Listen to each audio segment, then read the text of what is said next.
नमस्कार बच्चों, इस वीडियो में आप देखेंगे लघु कथा। बच्चों, लघु कथा सीबीएसई बोर्ड क्लास 10th के सिलेबस में दी है। आपसे प्रश्न पूछा जाएगा, लघु कथा लिखिए अथवा ई पत्र लिखिए। तो दोनों में से आपको एक करना होता है, जिसके आपको मिलेंगे 5 नंबर।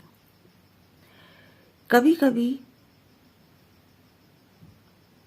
प्रश्न सीधा इस तरह से पूछा जाता है, जैसे मैंने यहाँ लिखा है, बीता हुआ समय हाथ नहीं आता।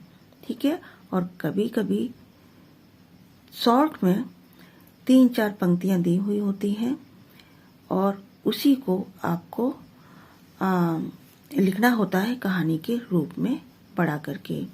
ठीक है। तो आज का हमारा टाइटल है या कहानी का शीर्षक है, बीता हुआ समय हाथ नहीं आता। समय क्या होता है और कितना मूल्यवान होता है, ये हम सभी जानते हैं। ठीक है। तो जो कहानी मैंने लिखी है, आइए देखते हैं। एक बहुत धनी जमींदार था। वह दिन रात धन कमाने की योजनाएं बनाता रहता था। उसने अपनी तिजोरी में बहुत सारा धन इकट्ठा कर रखा था। उसकी तिजोरी में रुपए, कीमती आभूषण तथा महत्वपूर्ण कागज रखे थे। उसके गांव में चोरी की घटनाएं बढ़ती ही जा रही थीं।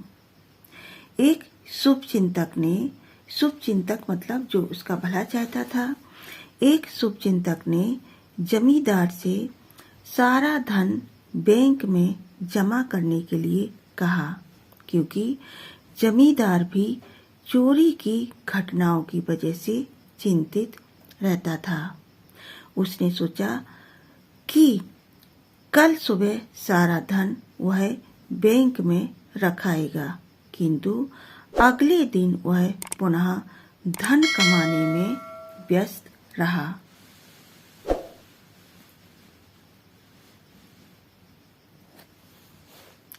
इस प्रकार वह रोज बैंक का कार्य टालता रहा। एक दिन उसके घर चोर घुस आए और उसकी सारी जमा पूंजी लूट कर ले गए। पूंजी का मतलब यहाँ मनी होता है, रुपए पैसे, या फिर ऐसी पूंजी जो कागजों के रूप में होती है। सुबह जब जमींदार को इस घटना का पता चला तो वह बहुत पछताया और उसने कहा कि यदि समय रहते धन, आभूषण इत्यादि को बैंक में रखा था तो उसे आज यह दिन न देखना पड़ता। इससे हमें सीख मिलती है कि हमें हमारे आवश्यक कार्य समय से कर लेने चाहिए। तो बच्चों, समय हम सभी के लिए बहुत मूल्यवान तो है ही, महत्वपूर्ण भी है। हमें अपने सभी कार्य समय पर करने चाहिए। यदि हम ऐसा करते हैं, समय के पाबंद होते हैं, तो हम अपने लक्ष्य को जरूर प्राप्त करते हैं।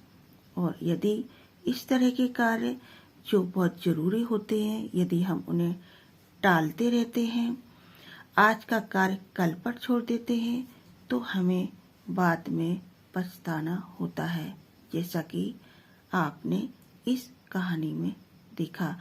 तो आज की कहानी इट मीन्स लघु कथा कैसी लगी, आप हमें कमेंट्स के द्वारा जरूर बताएं।